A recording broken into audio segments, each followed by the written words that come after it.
Be focused be alert से मैं अली आपका स्वागत करता हूं। आज की इस वीडियो में आप जानेंगे फादर ऑफ ऑप्टिक्स के नाम से प्रसिद्ध वैज्ञानिक इब्न अल हैसम के बारे में।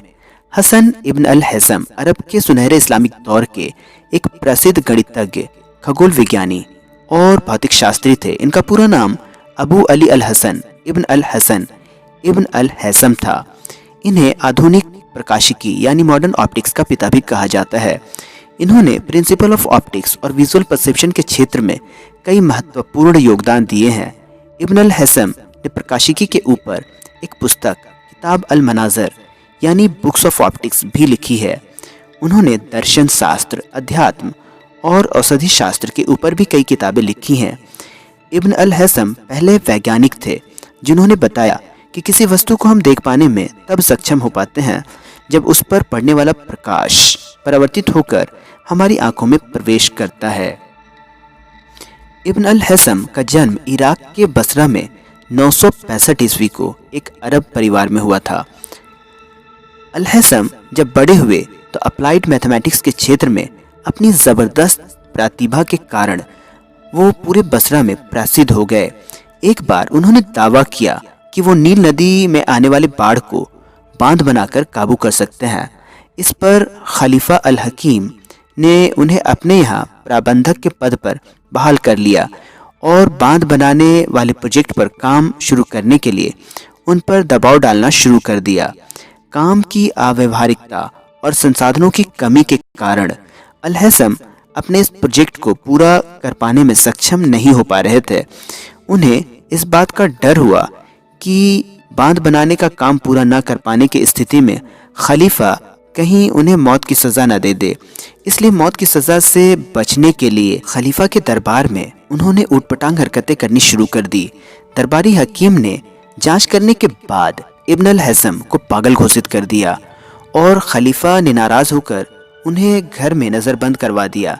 इस तरह इब्न अल हैसम मौत की सज़ा से तो बच गए, पर खलीफा की मौत तक सालों साल उन्हें उसी घर में कैद रहना पड़ा। 1021 में खलीफा की मौत के बाद जब वह आज़ाद हुए तब तक कैद खाने में ही वो अपने अध्ययन और अनुसंधानों के आधार पर 200 से ज़्यादा आविष्कारों की बुनियाद रख चुके थे। इसके अलावा 92 से ज़्यादा साइंटिफिक आर्टिकल्स भी लिख चुके थे, जिनमें बुक्स ऑफ ऑप्टिक्स यानी किताबुल मनाज़िर भी शामिल थी, जिसे दुनिया की पहली ऑप्टिक्स की किताब माना जाता है, जिसे लंबे अरसे तक यूरोप की यूनिवर्सिटीज़ में पढ़ाया जाता रहा है। उस किताब में उन्होंने बताया कि बाहर से रोशनी आँख में दाखिल होती है, ना कि आँख से रोशनी निकलती है, जैसा कि प्लेटो और दूसरे विचारक सोचते थे। इब्न अल हैसम ही वो पहले वैज्ञानिक थे जिन्होंने बताया कि दर्पण और लेंस की सहायता से दूरबीन भी बनाई जा सकती है। इसके अलावा इब्न अल हैसम ही वो पहले वैज्ञानिक थे जिन्होंने पिनहोल कैमरा का आविष्कार किया। दुनिया को चांद और सूरज ग्रहण की संकल्पना समझाने वाले वैज्ञानिक अल हैसम ही थे। इब्न अल हैसम ही वो पहले वैज्ञानिक थे जिन्होंने ये बताया कि प्रकाश सीधी रेखा में गमन करती है।